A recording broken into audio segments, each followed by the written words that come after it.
তারই ফলশ্রুতিতে আজকে বিডিআরের এই হত্যা, এটা কোনোভাবেই ভুলার জন্য নয়।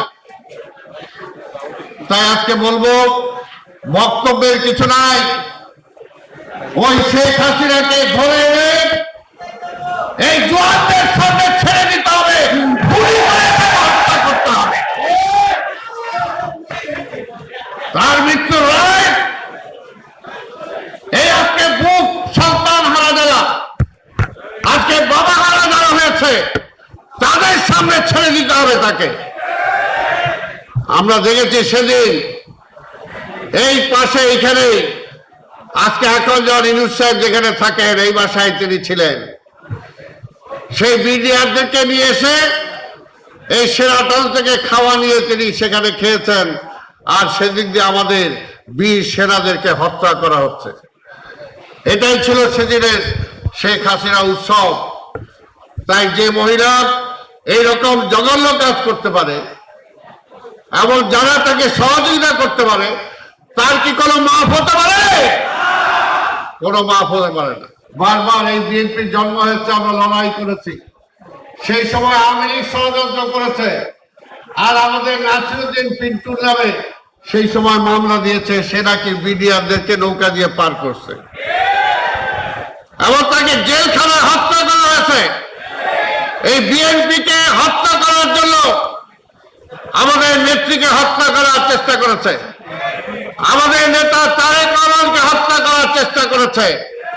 একটাই কারণ, যদি কি বিএনপিকে ধ্বংস করা যায়, জিয়া পরিবারকে ধ্বংস করা যায়, তাহলে বাংলাদেশের স্বাধীনতা সার্বভৌমত্ব অক্ষুণ্ণ থাকবে না।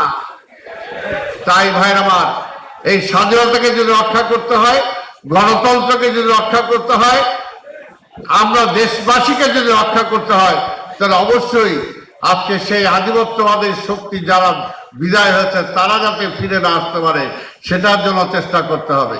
আর একটি কথা মহাসচিব জোরালোভাবে বলেছেন, আমি আজকে সেটার উপরে আরো জোর দেওয়ার জন্য বলব, যারা এই মুহূর্তে রাষ্ট্রের ক্ষমতায় বসে আছেন, তাদেরকে ক্ষমতায় বসানো হয়েছে ভবিষ্যতে মন্ত্রী এমপি হওয়ার জন্য, নিজের সাইজ বাড়ানোর জন্য না।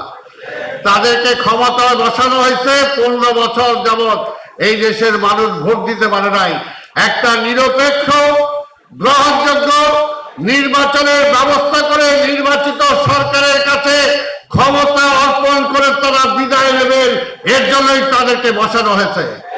কিন্তু আজকে আমরা দেখতে পাচ্ছি কেউ কেউ যায় দল গঠন করবে, ভবিষ্যতে এই ষড়যন্ত্রের পাঠ হইতে দেওয়া যাবে না। ইউনূস সাহেবকে পরিষ্কার সিদ্ধান্ত নিতে হবে, তিনি কি নিরপেক্ষ থাকবেন না কোন দলের প্রতিনিধি হিসাবে সেখানে থাকবেন। তাই পরিষ্কার কথা, নিরপেক্ষ হওয়া ছাড়া কোনো বিকল্প নাই। অনেক রক্ত আজকে শুধু বিডিআর না, দীর্ঘ 17 বছর ধরে আমাদের অনেক শহীদের রক্তে আজকে আমরা এখানে এসেছি। তাই ভাইরা আমার, সেই রক্তের এই যে আজকে কান্না শুনলে সবের বুকে হাহাকার লাগে। আমাদের অনেক কান্না আছে, অনেককে আমরা হারিয়েছি। এখনো তারেক রহমান বেগম খালেদা জিয়া নির্দেশ দেওয়ার কারণে কিন্তু এখনো আমরা চুপ করে বসে আছি, কিন্তু সেই কান্না, সেই বুকের পাথর কিন্তু এখনো শেষ হয়ে যায় নাই।